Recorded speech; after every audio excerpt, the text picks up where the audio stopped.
Right now, somewhere in the middle of the Pacific Ocean, there is a steel box the length of 4 football fields moving through total darkness. It weighs more than 100,000 tons empty. Loaded, it's carrying up to 20,000 shipping containers stacked higher than a 10-story building. And it's the middle of the night out there. 2 a.m. Almost everyone on board is asleep. Out of a crew of maybe 22 people, most are in their bunks. And here's the part that stops people cold.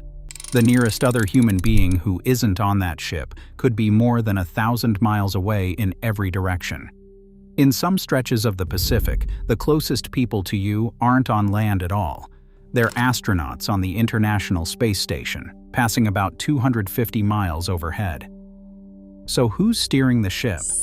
There are 3 things happening on that vessel at 2 a.m. that most people have never once thought about. The first is where they actually are, and it's more extreme than you'd guess. The second is how a 400-meter ship runs itself through the night while nearly the entire crew is unconscious. And the third is something that sounds terrifying on paper, but that a lot of sailors describe as the most peaceful experience of their entire lives. By the end of this video, you'll never look at the stuff in your online shopping cart the same way again. Let's start with where they actually are, because the middle of the Pacific doesn't really capture it. The Pacific Ocean is bigger than every landmass on Earth combined.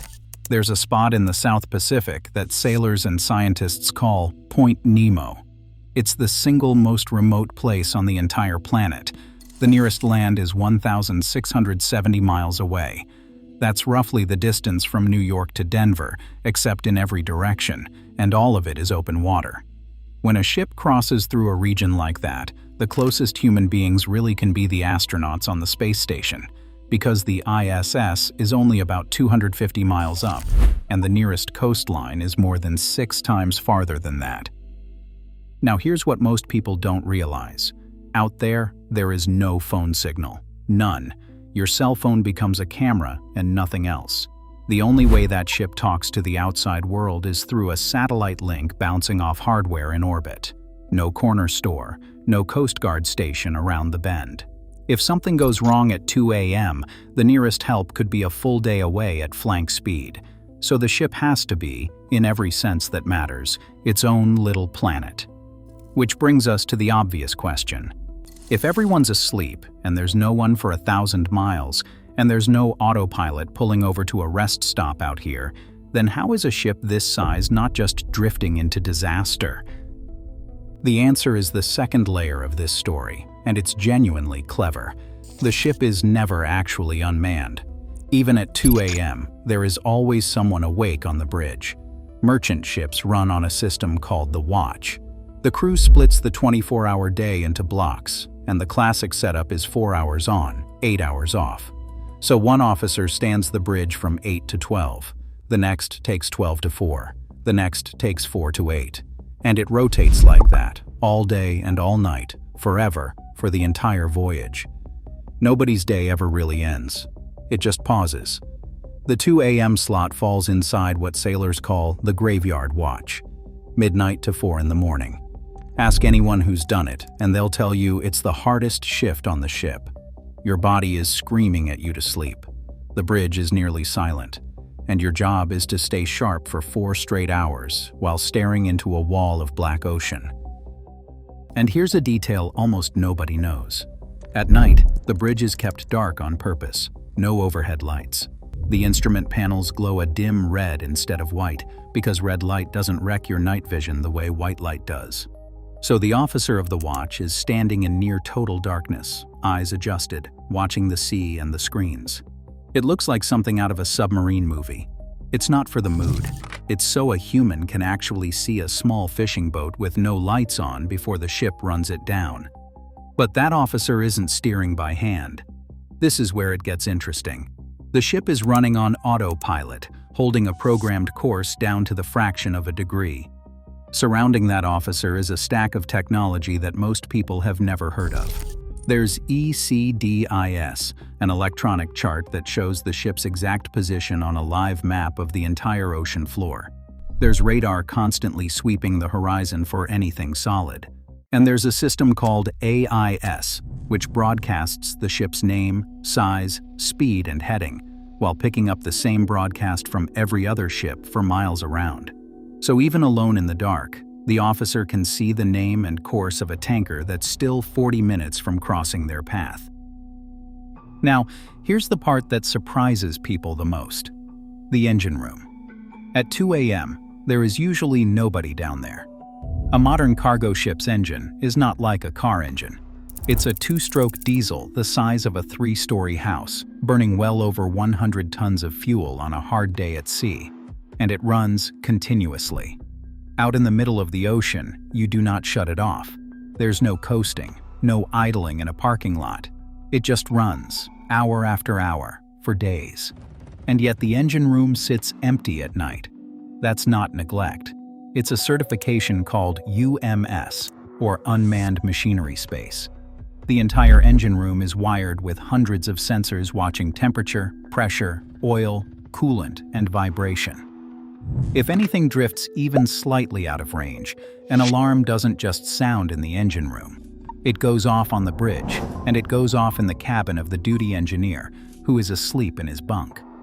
That engineer is on call all night. He can be woken from a dead sleep, throw on a boiler suit, and be standing in front of a screaming machine within minutes. So at 2 a.m., the picture looks like this: one officer awake on a dark bridge, one lookout beside him, an engineer asleep but tethered to an alarm, a house-sized engine roaring away with nobody watching it directly, and 20 people dreaming, while the whole thing glides across the most remote water on Earth at around 45 kilometers an hour. Which raises the question every one of those crew members lives with, whether they say it out loud or not. What happens if something actually goes wrong out there?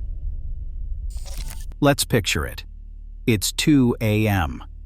A wave the ship never saw coming rolls out of the dark. Rogue waves are real, and they are not rare stories anymore. In 1995, an oil platform in the North Sea measured one at nearly 26 meters, more than 84 feet tall, a genuine wall of water. Out in the open Pacific, a wave like that can appear out of an otherwise ordinary sea. Or picture something simpler and worse. A crew member steps out on deck at night and goes over the side. Here is the brutal math of that moment. A fully loaded megaship moving at cruising speed cannot stop. Not quickly. Even in a hard emergency, a ship that size needs somewhere between 2 and 3 kilometers and 15 minutes or more just to come to a halt. Turning it around takes even longer. A person in the water at night, in the middle of the Pacific, with the nearest land 1,000 miles away, is nearly impossible to find again. Every sailor knows this without being told.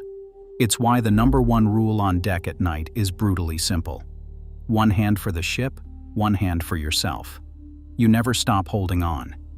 And that's exactly what makes the last part of this story so strange. Because you'd think that being 22 people on a metal island, 1,000 miles from anyone, in total darkness, would feel like a nightmare. Ask sailors who've stood the graveyard watch, though, and a lot of them will tell you the opposite. They'll tell you it's the closest thing to peace they've ever felt. The first reason is the sky. Out at Point Nemo and places like it, there is zero light pollution. None. No cities, no towns, no glow on the horizon. On a clear night, the number of stars overhead is something most people living on land will never see in their entire lives. Sailors describe standing on deck and seeing the Milky Way stretched from one edge of the ocean to the other, reflected in water that's black as glass. The second reason is the quiet. Not silence, exactly.